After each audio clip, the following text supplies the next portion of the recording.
Welcome to Pine Needles Quilt and Sew in Rochester, Minnesota. I am Joy Inglet and I am your host today. Thank you so much for stopping by to check out what my favorite top 10 Bernina feet are. So these are not in any particular order. However, I am going to pick one foot out that I absolutely could not live without. And we're going to kind of go through and discover what makes these feet special. First of all, Bernina has over 100 accessories, and in their feet they are carefully milled for precision sewing. They are one-piece construction for stability and quality. They are hand polished and tested by a person before they are shipped from Switzerland to us to use on our Bernina machines. We have a full selection of modern feet in our shop, but we do carry a few feet for the older style machines like the Record 830, for example. If you have a specific foot need for an older Bernina, please let us know and we'd be happy to get that in for you. So without further ado, the foot I absolutely could not live without is the edge stitch foot. I have talked a lot about this foot over the last few days. If you do not own this foot, it is really a must. It is foot number 10 and it comes in 10, 10C, or 10D. Of course, depending on which machine you have, we would help you pick the one that you need. What makes this foot very special is the fin on the bottom. It is extremely versatile and useful. You could use this fin to help guide down seams and to quilt on your quilt. Hence, some people call it the quilt in the ditch foot. It also is called the edge stitch foot. I like the D version since I have the 880 and the dual feed opening in the back allows me to make use of that integrated dual feed on my Bernina. Models in the Bernina lineup down to the 570 have that integrated dual feed, and that is a really nice feature for all of us piecers, quilters, makers out there to take advantage of. So with this foot, using it to guide along the edge to top stitch is really a fast and easy way to get a perfectly straight seam. Again, if I wish to quilt, I could put that blade right down the middle of my fabric, and that blade will help push the extra fabric a little off to the side, so as you stitch you don't accidentally stitch in that fold of fabric. Handles with top stitching, no problem. Again, that edge stitch feature is really quite nice. I use this for binding. I actually use this foot every single week, and it's a foot that, although I have a really nice foot case, it tends to lay out on my sewing machine surface because that's where it's easy for me to grab. So just reaching my hand into the basket, I'm going to pull out another one. Okay, this morning we talked a little bit about the Ruffler foot, and this makes fast work of pleating, gathering, and ruffling. It looks complicated, but it actually is not hard at all. The little fork here goes over your needle bar, and you can make adjustments as to how much you would like the pleater portion of this foot to take in and sew over. So we talked more about that earlier this morning. Check that video out. But the Ruffler foot is in one of my top 10 feet because it is a ginormous time saver, especially if you were sewing in the 80s and 90s where ruffling was really a thing. But I find myself using it not only in garment construction but often in home decorating. So the Ruffler foot. Reaching into my basket, I pull out foot number 20. And foot number 20 is an open toe foot. It is also a versatile foot, and I find myself using it most often for applique, but also I will use it if I wish to bind a quilt. The binding of my quilt fits kind of in between the two goalposts of the foot. The nice wide groove underneath allows me to work my way around the quilt without causing distortion to my binding. Many people like to use this also for the actual quilting of their quilt. They put on a serpentine stitch and away they go. Let me just show you what that might look like.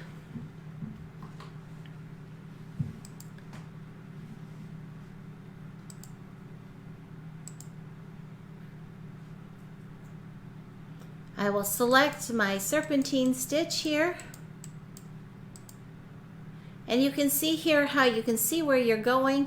And if you wanted to quilt, you could do that on your quilt. That would be used for binding. You could also elongate it so you could have a nice gentle curve on your surface.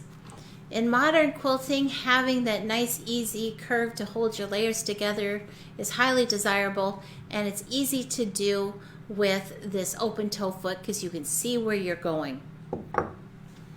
All right, also in my bag here is number 8. Number 8 is considered the jeans foot, and on the underside of this foot there is a narrow little channel for your seam to work through, because often this might be used with a triple straight stitch, so our stitching is heavier as we go. Let me give you a close-up view of this foot.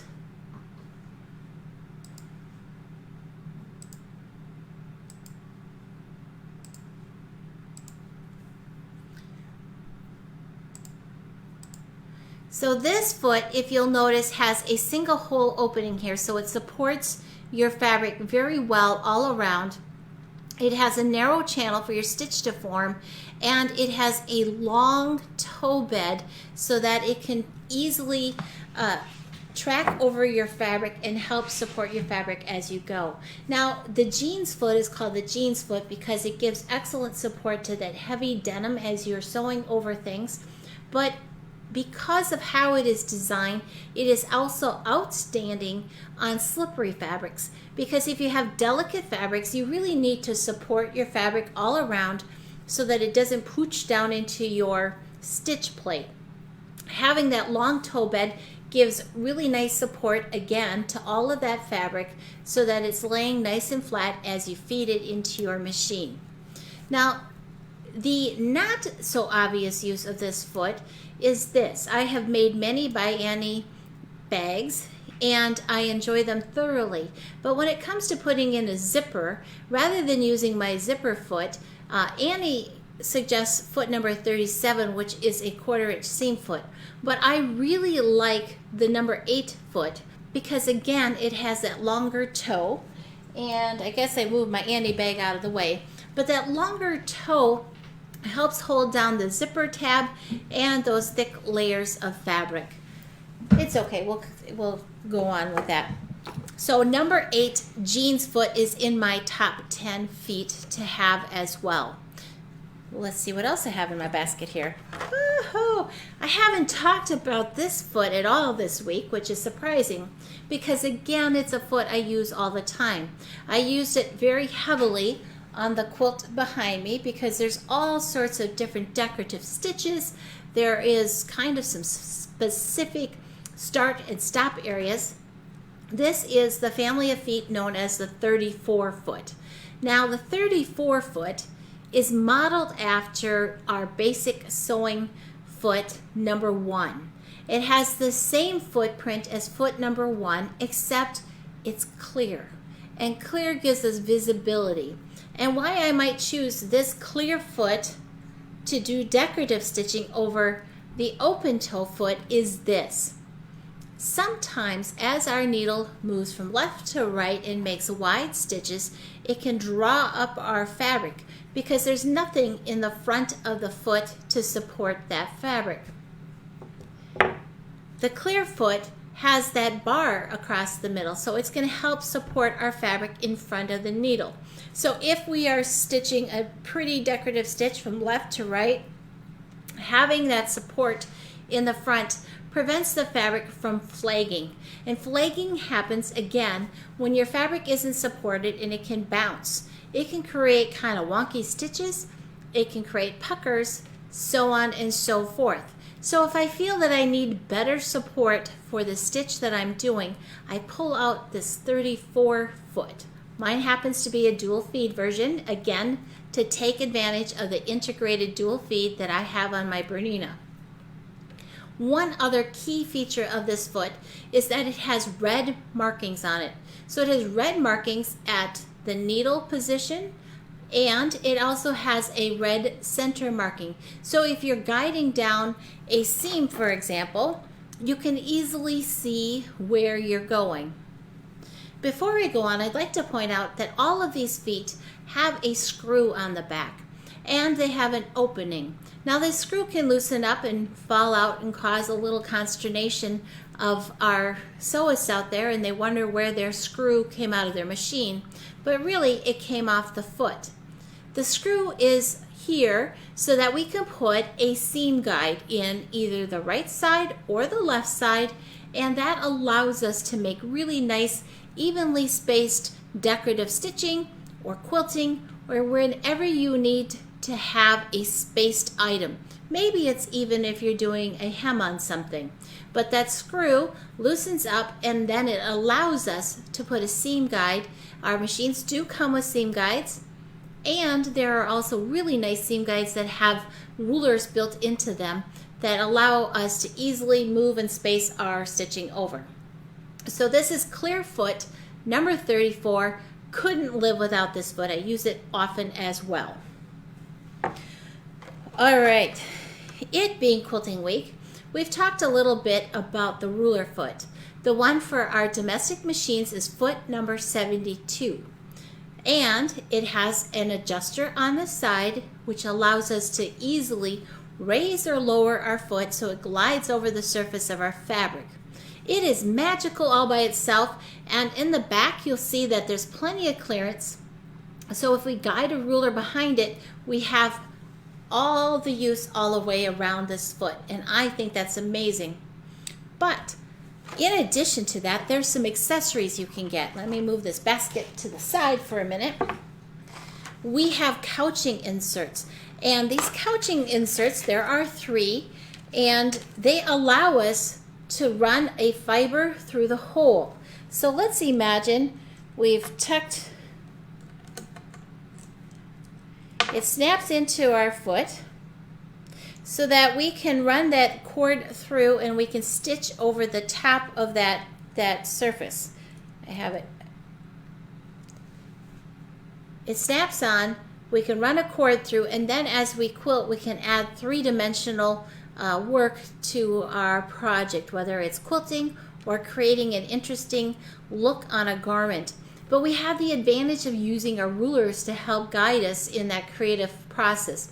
These little buttons have 3 opening sizes so that you can best pick the opening for the fiber that you are running through your foot. In addition to those couching inserts, I only have 2 of the discs because that's all that fit in my bucket here, but I have 3 of them all together. We have these really fun echo clips. So when we are working with this ruler foot, we have a 1/4 inch spacing from the needle to the outer edge. So when we're using a ruler, it's going to be a 1/4 inch away from our needle. But sometimes we want to add more spacing. We can attach one of these echo clips to the bottom, and you can see that it's going to space its way out even further. You can kind of free or eyeball this, but it also will work with a ruler. And there are 3 sizes. These are just 2, and each one has some dividing lines on them to help you space things out.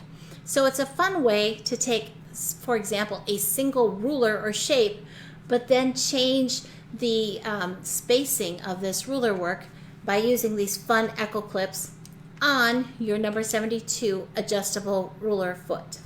So couching inserts allow us to play with fun fibers, yarns, cording, what have you. Echo clips give us that flexibility to have things evenly spaced out as we quilt. Okay, so there we have a little pile. Next up, oh my goodness, I played with this morning on camera. I hope you had a chance to catch that look. I believe we also have a video. But this is roller foot number 55. And roller foot number 55 has complete visibility when quilting. This foot was actually designed to create women's gloves because it has a really nice tight turning radius on it. The edge of this ruler foot, it has knurling on it, so it can easily glide and move over your fabric. And let me see if I have my, nope, I moved my sample too. Well, check it out. You can use it with some decorative stitching. I really found it to be fun with zigzag stitch, but it allows you to make use of your feed dogs while creating whatever it is in your imagination. It will support your fabric from the top, and the feed dogs help you move all of your layers together at one time. So number 55. Oh, here is my other echo clip. In my basket is number 12. I have always loved to add a little piping to something, which is cording or a fabric covered cording. Foot number 12 has this nice open channel on the bottom, so that allows us to run over sequins, for example, and stitch them down without fear of breaking our needle. We can also run a cord underneath so that we can add a little decorative flange on a quilt or on a pillow, a piece of upholstery, whatever it is you can imagine. Foot number 12 has that nice groove to allow us easy movement over things. All right, number 18. Let me give you a close-up look of number 18.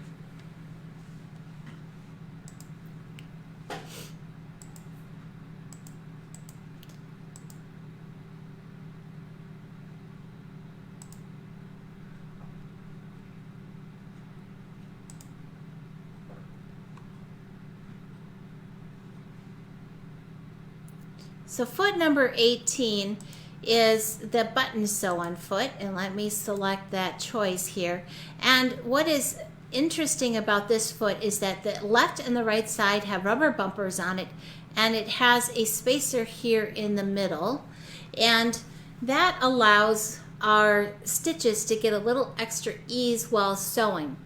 Now that little center nose, as I like to call it, is adjustable. You can loosen up the screw and you can move that nose up or down, or you can actually take it off altogether.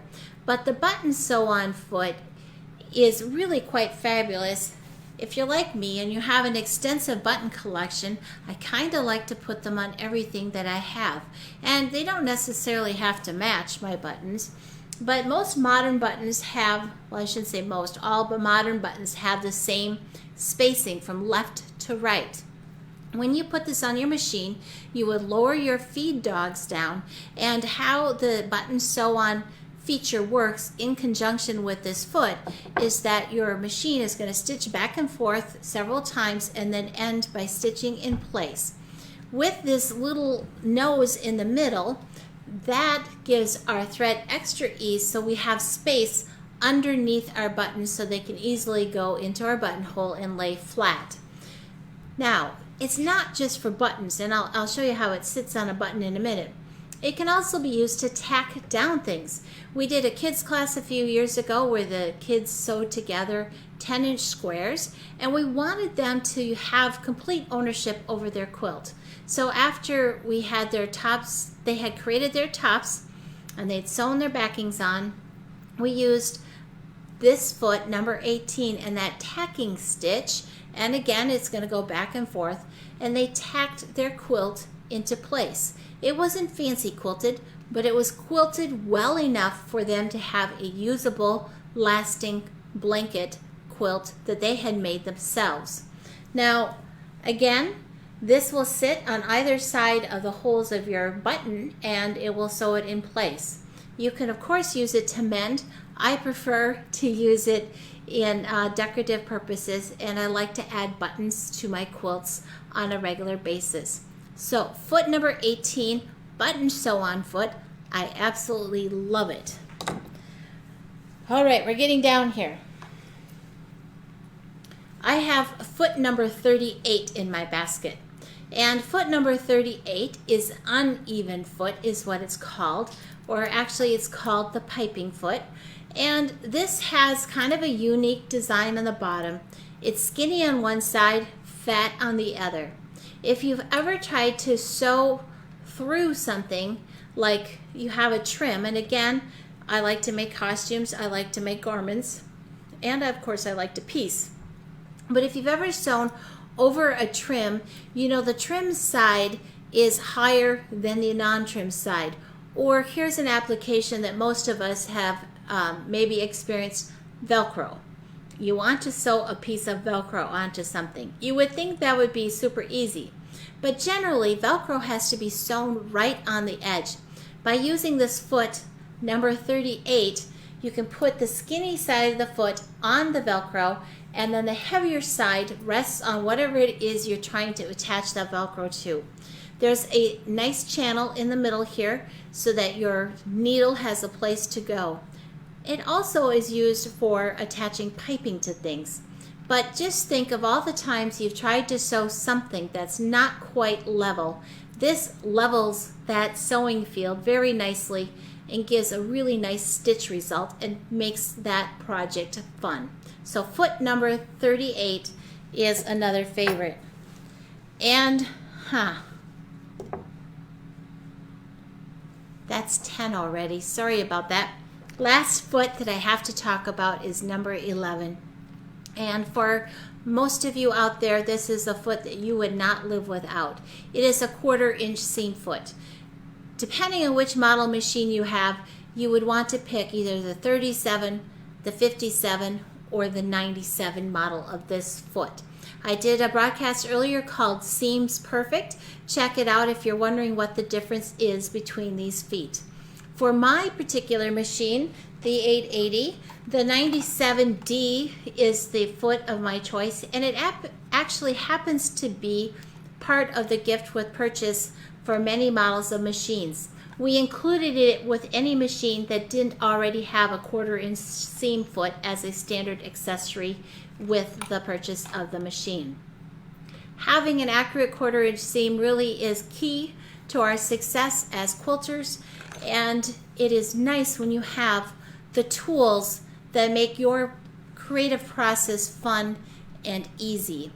And you know, if you have any members in your family or friend circle that have wood shops or workshops, or they fish, or whatever hobby it is they have, many will tell you having the right equipment is paramount to the success and fun of the hobby that you are looking to enjoy. So these are my top 10 feet, and if you have purchased a machine from us, you will are eligible to participate in our mastery classes. We actually will use some of these feet, and I'll demonstrate them in process as part of class as we go. Not all of the feet, because we don't have time in that time slot, but many of them. Again, thank you for viewing this. Remember, we have our summer sale going on, and we have many wonderful Bernina machines waiting to go home with each one of you out there watching. At 3 o'clock today, we're going to wrap up this Minnesota Quilt Show, and I hope you join us for just kind of like a weekend review process. It won't be long, but I'm looking forward to having you attend that session as well. So thanks for joining me. Be sure to comment below, ask questions if you'd like. The shop is open until 4 o'clock today on Saturday. Stop in, visit, look at all those beautiful fabrics and machines, and have a good afternoon. Thank you so much.